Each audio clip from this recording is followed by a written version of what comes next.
Hallo, heute sind wir im Loro-Park.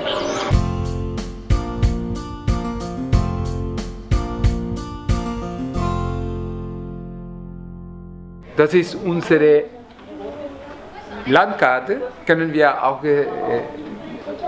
auch sagen, das ist unsere Landschaft von ganzer Welt, wo wir haben verschiedene Projekte, mehr als 280 Projekte, weil wir haben auch Subprojekte, die sind wissenschaftliche Projekte, die machen wir auch mit Mariensäugetiere wie die Orcas in Gibraltar. Jetzt im Moment gerade sind unsere Forscher dort und die folgen die Orcas. Diese Orcas, die haben mit Schiff einigen Probleme gehabt und die spielen da, aber das müssen wir wissenschaftlich erklären. Für das sind die Forscher, die arbeiten direkt und alle diese Info, die sie brauchen in Natur, können von hier kriegen, von unserer Orca, weil mit den verschiedenen Sachen, die wir benutzen für Daten zusammen, können wir hier vorprobieren. Das ist ein sehr großes Vorteil, weil wenn du bist in Natur, hast du nicht so viele Möglichkeiten für eine Interaktion. Du kannst beobachten,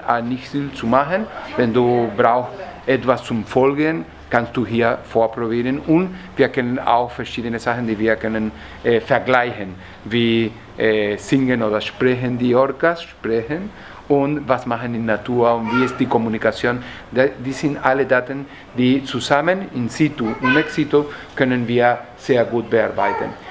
Aber in ganzer Welt, unser Name ist sehr, sehr bekannt jetzt, weil wir haben immer neue Projekte. Neue Projekte jedes Jahr und einige Projekte, die folgen, weil wir haben zum Beispiel in Venezuela oder in Kolumbien oder in Bolivien oder in generell haben wir eine neue.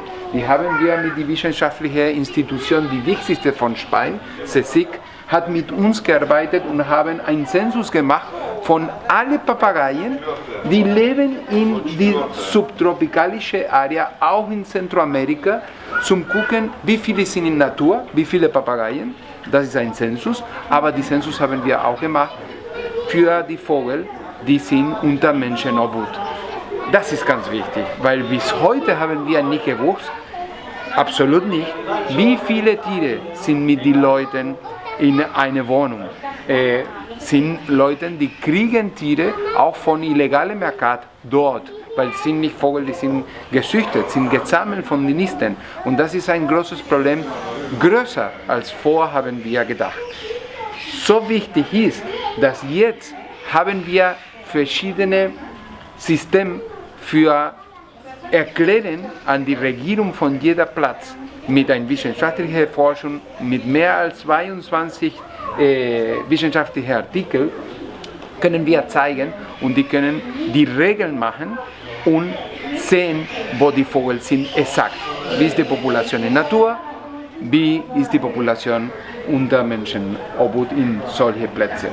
Und ich habe ein Beispiel für jede Ecke auf der Welt, auch in Australien, aber in Kolumbien haben wir immer gesprochen von der Gelbohr-Sittich oder von Blaulatz-Ara in Bolivien, wo wir arbeiten direkt mit den Tieren in eine große ein Platz.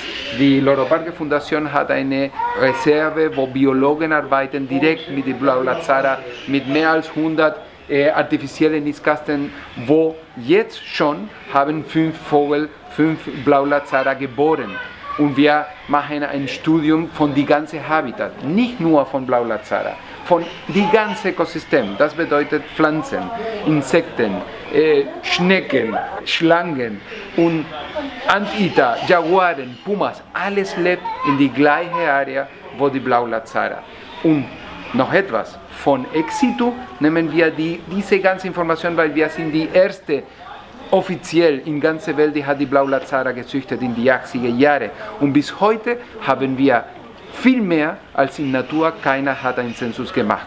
In Natur sind ungefähr 300, 400 Vögel. Wir haben hier in Loro-Parque-Fundation bis heute 470 Vögel gezüchtet von Blaulatz-Ara.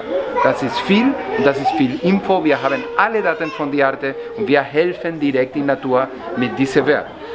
Vorteil von in situ und ex situ.